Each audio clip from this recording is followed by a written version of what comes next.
ಗೋವಿ ನಿಗಮದ ಅಧ್ಯಕ್ಷನ ವಿರುದ್ಧ ಈಗ ಕಮಿಷನ್ ಆರೋಪ ಕೇಳಿ ಬಂದಿರೋದು ವಿಡಿಯೋ ಹಾಗೂ ಆಡಿಯೋ ಬಗ್ಗೆ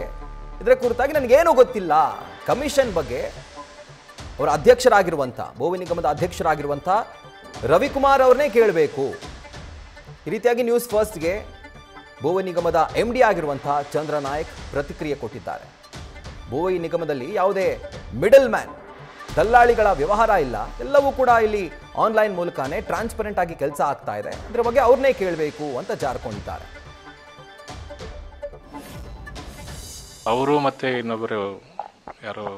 ಇದಿದಾರಲ್ಲ ಅವ್ರ ಜೊತೆಗೆ ಕನ್ವರ್ಸೇಷನ್ ಆಗಿರೋದು ಅದು ನನಗೆ ಗೊತ್ತಿಲ್ಲ ಅದು ಅವ್ರು ಏನು ಡಿಸ್ಕಸ್ ಮಾಡ್ಕೊಂಡಿದ್ದಾರೆ ಅವ್ರು ಯಾರು ಅನ್ನೋದು ಅವರೇ ಹೇಳಬೇಕು ಅದಕ್ಕೆ ಅಧ್ಯಕ್ಷರೇ ಅದಕ್ಕೆ ಎಕ್ಸ್ಪ್ಲನೇಷನ್ ಕೊಡಬೇಕು ಆ ವಿಚಾರ ನನಗೆ ಅದು ಗೊತ್ತಿಲ್ಲ ಅದು ನಾವು ಟಿ ವಿ ಮಾಧ್ಯಮಗಳಲ್ಲಿ ಬಂದಿದ್ದನ್ನು ನೋಡಿನೇ ಅದು ಕನ್ವರ್ಸೇಷನ್ ಆಗಿರೋದನ್ನು ಕೇಳಿರೋದು ಅದು ಬೆನಿಫಿಷರೀಸ್ಗಳು ಯಾರ್ಯಾವ ಫಲಾನುಭವಿಗಳಿದ್ದರೆ ಅವರು ಆನ್ಲೈನಲ್ಲಿ ಅರ್ಜಿ ಹಾಕಬೇಕು ಆನ್ಲೈನಲ್ಲಿ ಅರ್ಜಿ ಹಾಕಿದ ಮೇಲೆ ತಾಲೂಕುಗಳಲ್ಲಿ ಅಂದರೆ ಕಾನ್ಸ್ಟಿಟ್ಯೂನ್ಸಿ ವೈಸು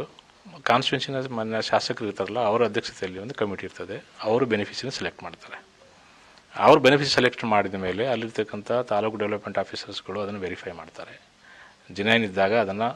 ನಮ್ಮ ಸಾಫ್ಟ್ವೇರಲ್ಲಿ ನಮ್ಮ ಆ್ಯಪಲ್ಲಿ ಅಪ್ಲೋಡ್ ಮಾಡ್ತಾರೆ ಅದಾದ ಮೇಲೆ ನಮ್ಮ ಡಿಸ್ಟ್ರಿಕ್ಟ್ ಮ್ಯಾನೇಜರ್ ಅದನ್ನು ವೆರಿಫೈ ಮಾಡಿ ನಮಗೆ ಆನ್ಲೈನಲ್ಲಿ ಕಳಿಸ್ತಾರೆ that is goes to the D B ಟಿನಲ್ಲಿ ವೆರಿಫೈ ಆಗ್ತದೆ ವೆರಿಫೈ ಆದಮೇಲೆ ಅದನ್ನು ನಾವು ಬಿಲ್ ರೈಸ್ ಮಾಡಿ ಟ್ರೆಜರಿ ಕಳಿಸ್ತೇವೆ ಟ್ರೆಜರಿಯಿಂದ ನೇರವಾಗಿ ಬೆನಿಫಿಷರಿ ಅಕೌಂಟಿಗೆ ದುಡ್ಡು ಹೋಗುತ್ತೆ ದಿಸ್ ಈಸ್ ದ ಪ್ರೊಸೀಜರ್ ಈಗ ನಾವು ಅಡಾಪ್ಟ್ ಮಾಡ್ಕೊಂಡಿರೋದು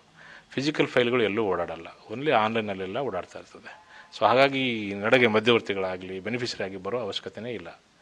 ವೆನೆವರ್ ರಿಕ್ವೈರ್ ದ ಡಾಕ್ಯುಮೆಂಟ್ಸ್ ಇದ್ದಾಗ ಅದನ್ನು ಕೊಟ್ಟರೆ ಆಯ್ತು ಅಷ್ಟೇ ವಿನಃ ನೇರವಾಗಿ ಅವರ ಅಕೌಂಟಿಗೆ ಹೋಗಿ ಆ ಹಣ ಬೀಳ್ತದೆ ಇಂಟ್ರ್ಯಾಕ್ಷನ್ ಬಿಟ್ವೀನ್ ಅವರಲ್ಲಿ ನಡ್ಕೊಂಡಿದೆ ಅದು ಹಾಗಾಗಿ ಅದು ಅಲ್ಲಿ ಏನಾಗುತ್ತೆ ಅಂದರೆ ದಿಸ್ ಸೆಟಪ್ ಈಸ್ ಡಿಫ್ರೆಂಟ್ ನಮ್ದು ಅಡ್ಮಿನಿಸ್ಟ್ರೇಷನ್ ಈಸ್ ಡಿಫ್ರೆಂಟ್ ಅವ್ರದ್ದೇ ಒಂದು ಆಫೀಸ್ ಇರ್ತದೆ ಅಧ್ಯಕ್ಷರದ್ದು ಅವರಿಗೆ ಒಬ್ಬರು ಪಿ ಎಸ್ ಇರ್ತಾರೆ ಪಿ ಎ ಇರ್ತಾರೆ ಅವರಿಗೆ ಒಬ್ಬರು ಡ್ರೈವರ್ ಇರ್ತಾರೆ ಅವ್ರು ಪಿಯೂನ್ ಇರ್ತಾರೆ ಸೊ ಅಲ್ಲಿ ಜನರೆಲ್ಲ ಪಬ್ಲಿಕ್ ಎಲ್ಲ ಅವರಿಗೆ ಅಪ್ಲಿಕೇಶನ್ಸ್ಗಳನ್ನು ಕೊಡ್ತಿರ್ತಾರೆ ಇದು ಕೊಡೋದಕ್ಕೆ ಏನಾದ್ರು ಬೆನಿಫಿಟ್ ಕೊಡಿ ಅಂತ ಹೇಳಿ ಕೊಡ್ತಿರ್ತಾರೆ ಹಾಗಾಗಿ ಅದು ಬೇರೆ ಸೆಟಪ್ ನಮ್ಮದು ಅಡ್ಮಿನಿಸ್ಟ್ರೇಷನ್ ಇಸ್ ಬೇರೆ ಸೆಟಪ್ ಇದು ನಾವೇನು ಟಾರ್ಗೆಟ್ಗಳು ಏನು ಫಿಕ್ಸ್ ಮಾಡಿರ್ತದೆ ಏನು ಅಪ್ಲಿಕೇಶನ್ ಬರ್ತವೆ ಬೆನಿಫಿಷರೀಸ್ಗಳದ್ದು ಅದನ್ನೆಲ್ಲ ನಾವು ಡೆಲಿವರ್ ಮಾಡ್ತಾ ಹೋಗ್ತಾ ಇರ್ತೀವಿ ನಾವು ಅವ್ರ ಅಕೌಂಟಿಗೆಲ್ಲ ಹಾಕ್ತಾ ಹೋಗ್ತದೆ ಹಾಗಾಗಿ ಅವ್ರು ಏನು ಮಾತಾಡ್ಕೊಂಡಿರೋದ್ರ ಬಗ್ಗೆ ಅವರೇ ಎಕ್ಸ್ಪ್ಲೇನ್ ಮಾಡಬೇಕು ವಿನಃ ಐ ಕೆನಾಟ್ ಹೌ ನಾನು ಹೇಳೋಕ್ಕೆ ಚಾನ್ಸಸ್ ಇಲ್ಲ ನ್ಯೂಸ್ ಫಸ್ಟ್ ನಿರ್ಭೀತಿಯಿಂದ ನಿಮ್ಮ ಪರವಾಗಿ.